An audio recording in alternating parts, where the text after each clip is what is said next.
ပါဒီမွေးနေမှာလာဆုံးမဲမဲညနာလိုချင်တာတွေကိုဝဲပြီးမင်းရမွေးနေမှာတစရဖက်ကအပီနာစီနေကြတဲ့ပရိသတ်တွေအားလုံးပဲမင်္ဂလာမနက်ခင်းပါရှင်ပရိသတ်များအားလုံးအတွက်အမတ်တရားနေ့ဆိုတဲ့အစီအစဉ်ကိုတင်ဆက်ပေးတော့မှာဖြစ်ပါရဲ့ရှင်မတို့ရဲ့အစင် FM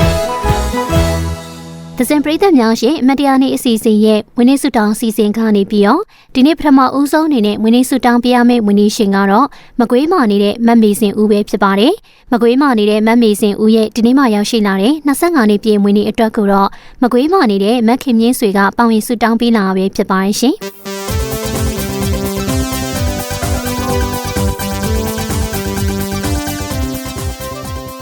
ပရိသတ်များရှင်ဒီနေ့အမတ်တရားနေ့အစီအစဉ်ရဲ့ဝင်းနေစုတောင်းအစီအစဉ်မှာဒီတစ်ခါမှထပ်မံပြီးတော့စုတောင်းပေးရမယ့်ဝင်းနေရှင်ကတော့ရန်ကင်းမှာနေတဲ့ဒေါက်တာရုံးမီမီကိုပဲဖြစ်ပါတယ်ဒေါက်တာရုံးမီမီကိုရဲ့ဒီနေ့မှရောက်ရှိလာတဲ့25နှစ်ပြည့်ဝင်းနေအတွက်ကိုတော့တပိတ်ချင်းမှာနေတဲ့ကျောင်းအောင်ဆရာမကြီးမိမိတော်ခင်နှင်းသက်နဲ့မိသားစုကပေါဝင်စုတောင်းပေးလာပဲဖြစ်ပါရဲ့ရှင်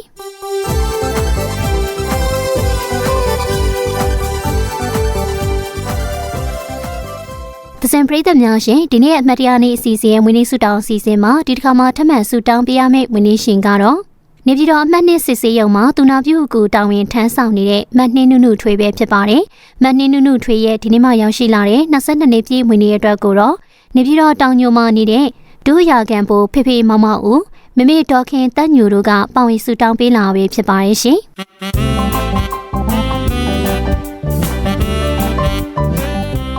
ပရိသတ်များရှင်ဒီနေ့အမတ်တရားနေ့အစီအစဉ်ရဲ့ဝင်းနေစုတောင်းအစီအစဉ်မှာဒီတစ်ခါမှထပ်မံပြီးတော့စုတောင်းပေးရမယ့်ဝင်းနေရှင်ကတော့မန္တလေးမှာနေတဲ့မတ်ဖြူဖြူသွဲပဲဖြစ်ပါတယ်မတ်ဖြူဖြူသွဲရဲ့ဒီနေ့မှရောက်ရှိလာတဲ့19နှစ်ပြည့်ဝင်းနေအတွက်ကိုတော့ပျော်ပွဲမှာနေတဲ့စင်လေးကပေါဝင်စုတောင်းပေးလာပဲဖြစ်ပါရဲ့ရှင်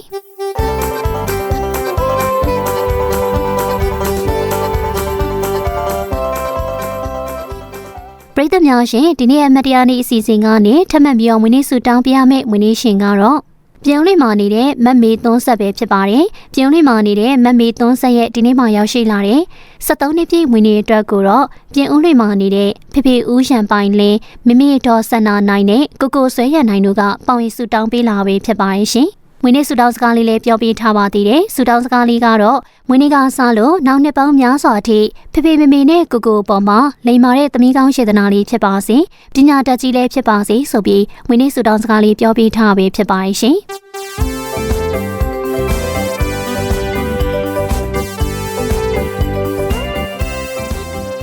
ပရိသတ်များရှင်အမတ်တရားနေ့အစီအစဉ်ရဲ့ဝင်းနေစုတောင်းအစီအစဉ်မှာဒီတစ်ခါမှစုတောင်းပေးရမယ့်ဝင်းနေရှင်ကတော့ပြုံးလေးမှာနေတဲ့မတ်ချော်ရတနာဝီပဲဖြစ်ပါတယ်။ပြုံးလေးမှာနေတဲ့မတ်ချော်ရတနာဝီရဲ့ဒီနေ့မှရောက်ရှိလာတဲ့15နှစ်ပြည့်ဝင်းနေအတွက်ကိုတော့မော်ဘီမှာနေတဲ့ဗိုလ်ကြီးမြတ်သူအောင်သူနာပြုဆရာမနှင်းရတနာဝီတို့ကပါဝင်စုတောင်းပေးလာပဲဖြစ်ပါရဲ့ရှင်။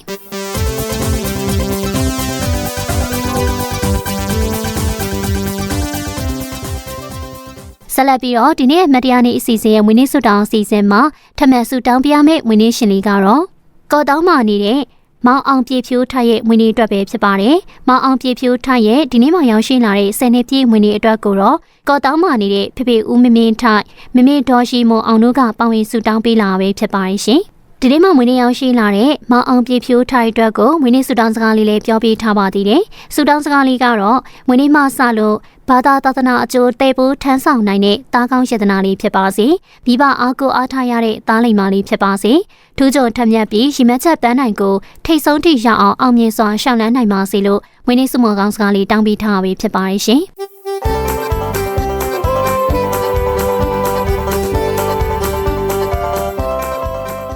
တစင်ဖန်ပရိသတ်တွေအားလုံးကိုအမတ်တရားနေ့အစီအစဉ်ရဲ့ချက်ချင်းစီစဉ်ကနေပြီးတော့ပြန်လည်ကြိုဆိုလိုက်ပါရဲ့ရှင်။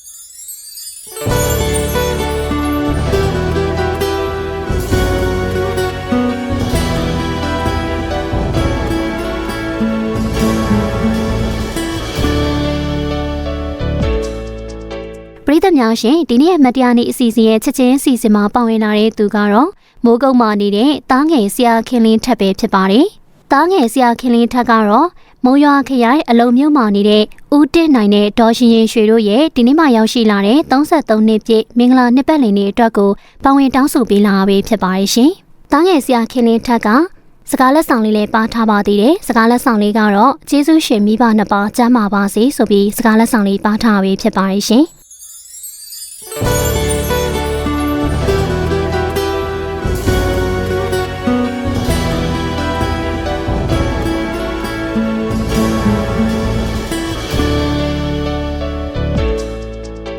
ိသတ်များရှင်ဒီနေ့အမတ်တရားနေ့အစီအစဉ်ရဲ့ချက်ချင်းအစီအစဉ်မှာထပ်မံပြီးတော့ပါဝင်လာတဲ့သူတွေကတော့လက်ဝေးမှာနေတဲ့ခိုင်ခိုင်ဝင်းလှိုင်လှိုင်ဝင်းနွယ်လင်းသူခင်နဲ့ခိုင်ဝင်းလွှာတို့ပဲဖြစ်ပါတယ်။သူတို့ကတော့လက်ဝေးမှာနေတဲ့ကိုဖြိုးတီဟာနဲ့မဆုနတီလင်းတို့ရဲ့ဒီနေ့မှရောက်ရှိလာတဲ့စစ်သူတပ်တန်း2နှစ်နဲ့2လပြည့်နှစ်ပတ်လည်နေ့အတွက်ကိုပါဝင်တောင်းဆိုပေးလာပြီဖြစ်ပါတယ်ရှင်။